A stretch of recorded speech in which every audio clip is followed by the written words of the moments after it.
Druids, the original protectors of the plant and animal kingdom. Today, I will give you my take on Druids, and who knows, we might find out something we didn't know. Or maybe we have forgotten. But first, this. When you hit that subscribe button and smack that bell, you'll get all my updates when they come out. And don't forget to leave a productive comment below. In our own history, Druids were one of the first worshippers of nature, animals, the sun, and the moon. If it wasn't for the Roman Empire vastly spreading its influence, true Druids may still exist today. We can look up Druids starting on page 20, right after the cleric, in your player's handbook. Both classes can choose to be healers and fighters, but Druids are ranged, with most of their spells being the defensive types. If you've played other RPGs, you may know that Druids can be an unstoppable force. As the tank, the DPS, and even the healer, you're one of the most go-to classes. If correctly played, Druids are one of the most powerful subclasses in AD&D. Primarily, this is because of their deep-rooted connection with nature and of the animal kingdom. Unlike clerics, who in later levels can summon a minion, Druids are able to use animal friendship and speak with animals at level 1. This really comes in handy when you're able to summon a woodland creature that comes to your aid in both defense and offense, and it even helps your party. Because of this fact, I've seen several people wanting to play a Druid as their very first character. Now, I must make a disclaimer. It is not my full intent to sway anybody's decision either way on which class is best or not. I'm strictly providing information about the different nuances between the classes and their subclasses. Now, here's where the player character balance comes in play. Part of a Druid's attraction is you get more spells at lower levels. But Druids, in the beginning, your progress is really slow, much slower than clerics. And this tends to really frustrate new players to the hobby.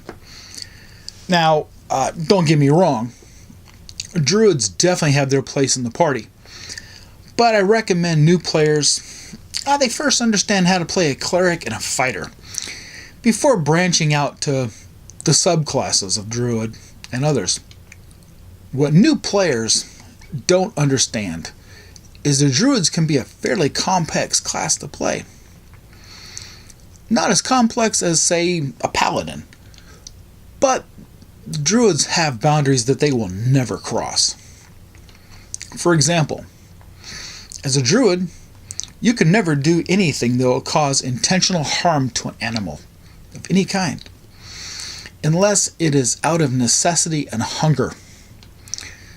An elk, a tiger, any animal that is injured beyond the point of recovery, Druids will show compassion and humanely end its life. Then they will perform a spiritual offering, thus allowing the safe journey into the afterlife for that animal. Only humans and half-elves can play Druids, and they must remain neutral alignment. Your wisdom and charisma are your primary abilities, and both of them must be over 15 to even gain a 10% bonus on your experience. You're also limited to the use of leather for armor, and you may use only a wooden shield. Because your spells are natural and cause no harm to your natural surroundings,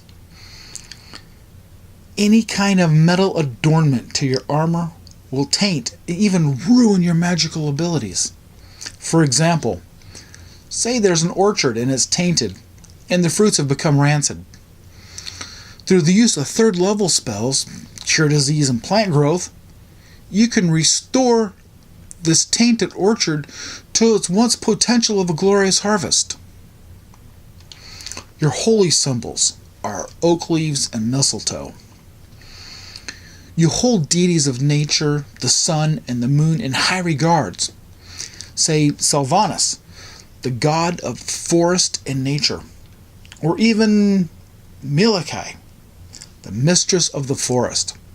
Both are listed in the Deities and Demigods book, respectively on page 30 and 55. If you missed my recent review on clerics, I have a list right up here above. And you can pause this video and go check it out, and I'll stay right here and wait for your return. Hey, while they're gone, here's a joke I heard at one of the hobby shops here in town. A human druid, a dwarf fighter, and a halfling thief walk into an inn. The bartender greets all three with a hearty "Hello!" then states, "Hey, we can't serve your kind around here." Puzzled, they look at each other. Then the halfling asks, "Who, me? Hey, I'm 75 years old." "No," the bartender exclaims. "You shouldn't have brought your bearded mother to our hot porker night." Now, I didn't say this was a good joke, did I? If you have a short AD&D related joke, comment below. If I use your joke, I'll give you a shout out and even a mention in the comments below. Hey, welcome back. Druids can use weapons that consist of a club, dart, dagger, hammer, scimitar, a sling, a spear, a staff, and even oil. Any poisons are strictly up to the DM, and they might even limit you to just natural poisons. As someone recently pointed out to me, just at level 2, druids can use fire trap on, say, a flask of oil. Now, you could use this as a projectile with a staff sling. Now, when it hits or lands near their target, this can cause extra fire damage when the oil spreads out, and even water will make it worse. I have come to the conclusion that clerics and druids both share a purpose to aid and assist in fighting, if necessary. The greatest difference is their spell paths, and clerics can be any alignment they want, but druids have to remain neutral. Now, clerics at level 3, druids are still level 2, but they catch up at level 5.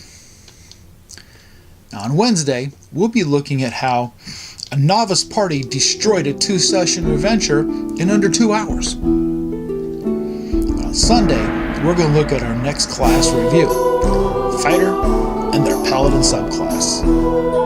Thank you for watching, and until next time, this has been Rod with the Thaco Factor.